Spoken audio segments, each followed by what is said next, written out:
مهم جدا. هل يجوز الأضحية عن متوفى؟ يعني أنا أبويا ميت، ممكن أعمل عنه أضحية، خروف أضحية عن والدي؟ النبي قال خذوا عني مناسككم. صحيح. ودي نسك. صحيح. فاحنا اتعلمناها من رسول الله عليه الصلاه والسلام. طب يعني سيدنا بلال تعمد ان هو يخالف سيدنا النبي؟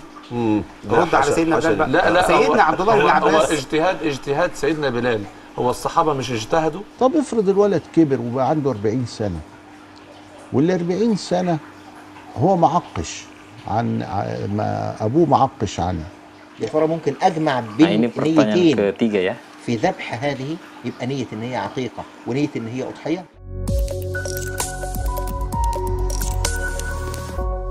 Assalamualaikum warahmatullahi wabarakatuh. Salam harmoni. Sahabat-sahabat harmonis sekalian, lama tidak berjumpa. Semoga teman-teman semuanya sehat afiat. Dan karena ini masih dalam suasana Idul Adha, saya juga ingin mengucapkan mohon maaf lahir dan batin. Nah, teman-teman sekalian, di video kali ini kita akan membahas beberapa hal yang terkait dengan hewan kurban dan akikah. Jadi video ini juga sekaligus menjawab pertanyaan-pertanyaan yang masuk kepada saya, baik melalui kolom komentar ataupun melalui WA saya. Jadi ada 3 pertanyaannya. Yang pertama, boleh nggak menyembelih hewan kurban yang diniatkan untuk orang yang sudah wafat atau orang yang sudah meninggal? Misalnya diniatkan kepada orang tua, kepada saudara, ataupun kepada keluarga. Nah, kemudian pertanyaan yang kedua, boleh nggak seseorang berakikah di saat dia sudah berumur dewasa? Jadi ini ada teman saya yang mu'alaf, ya dulu dia waktu kecil karena dia masih non-muslim, ya tentu dia tidak akikah. Nah, nanti setelah dewasa umur 40-an baru dia berniat untuk akikah untuk dirinya sendiri. Nah, kemudian pertanyaan yang ketiga, apakah boleh menggabungkan hewan kurban Idul Adha dengan hewan kurban untuk akikah?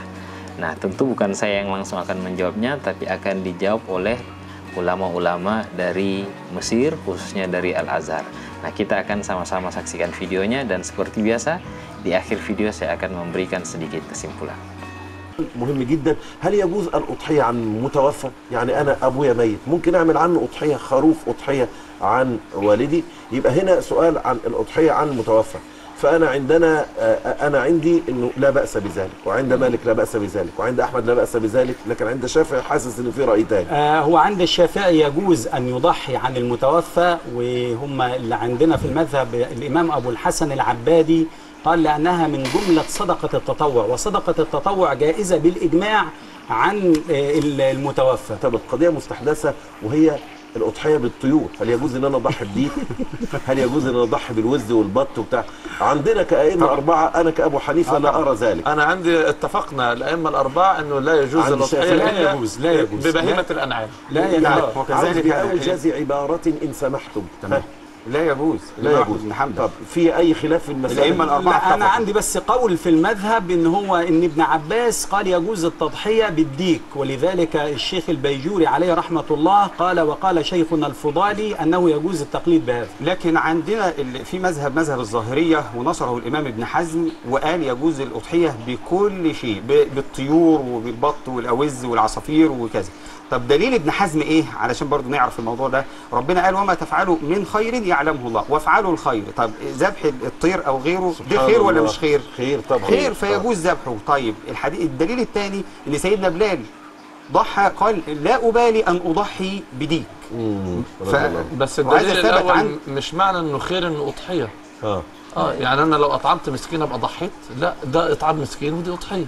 طيب يعني الدليل الاول ده مردود عليه. نعم. يعني انا صليت ركعتين ابقى ضحيت؟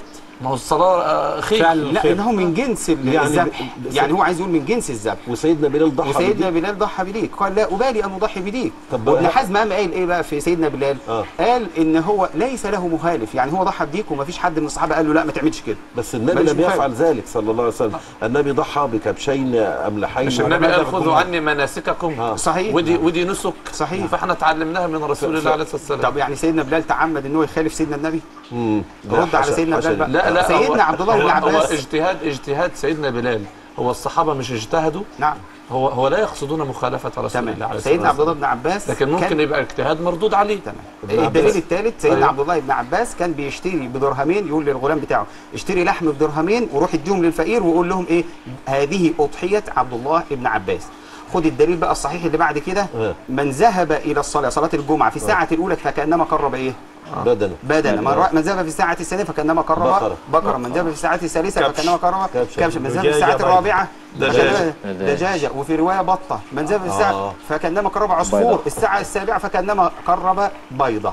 يعني يبقى دي كلها يجوز التقرب الى الله بها. ايوه احنا مش مختلفين نتقرب الى الله باقل من البيضه، لكن احنا الاضحيه نسك معين بيذبح في وقت يعني معين. التقرب الى الله بنص درهم تقرب الى الله ماشي، بس ما تقوليش ان ده اضحيه. يعني تقصد ان الامام ابن حزم رضي الله عنه وارضاه عندما ذهب الى هذا الراي كان ينظر اليه كقربه. ايوه نعم. مش كده؟ كقربه الى الله، تقرب الى الله بما شئت. العقيقه إذن قبل البلوغ على الأب، يعني قبل الولد ما يبلغ، قبل 15 سنة، وبعد البلوغ إذا أراد أن يعق عنه كان به. طب افرض الولد كبر وبقى عنده 40 سنة، وال40 سنة هو معقش عن ما أبوه معقش عنه، يعق هو عن نفسه، والنبي صلى الله عليه وسلم فعل هذا أيضا وعق عن نفسه في يوم ميلاده في يوم 2 صلى الله عليه وسلم. اللهم صل على سيدنا. العقيقة سنة، القادر عليها يفعلها، غير القادر لا يفعلها، ولا يكلف الله نفسا إلا وسعها. فهذه هي أحكام العقيقة.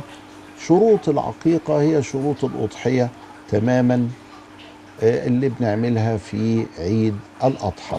يا ترى ممكن أجمع بين نيتين في ذبح هذه، يبقى نية إن هي عقيقة ونية إن هي أضحية؟ نعم يجوز، خاصة وشرائط الأضحية هي شرائط العقيقة في السن في المواصفات، يعني السن والمواصفات الذبيحة. فإذا يجوز لو أنا مش قادر إن أنا أجمع بين النيتين. أما لو كنت قادرا الأفضل أن أفرد هذه بدم وهذه بدم. Nah itu dia tadi teman-teman sekalian jawaban dari 3 pertanyaan tadi. Jadi pertanyaan pertama itu mengenai boleh nggak berkurban yang kemudian diniatkan kepada orang yang sudah meninggal. Nah tadi jawabannya boleh ya, hampir semua mazhab mengatakan boleh. Tapi yang menarik tadi dalam diskusi para ulama Al-Azhar tadi ada 4 mazhab ya yang sedang berdiskusi. Jadi ini acara televisi memang menarik di sana itu. Ada satu persoalan kemudian dipaparkan berdasarkan pendapat 4 imam mazhab. Nah tadi yang menarik itu persoalan berkurban dengan ayam atau burung.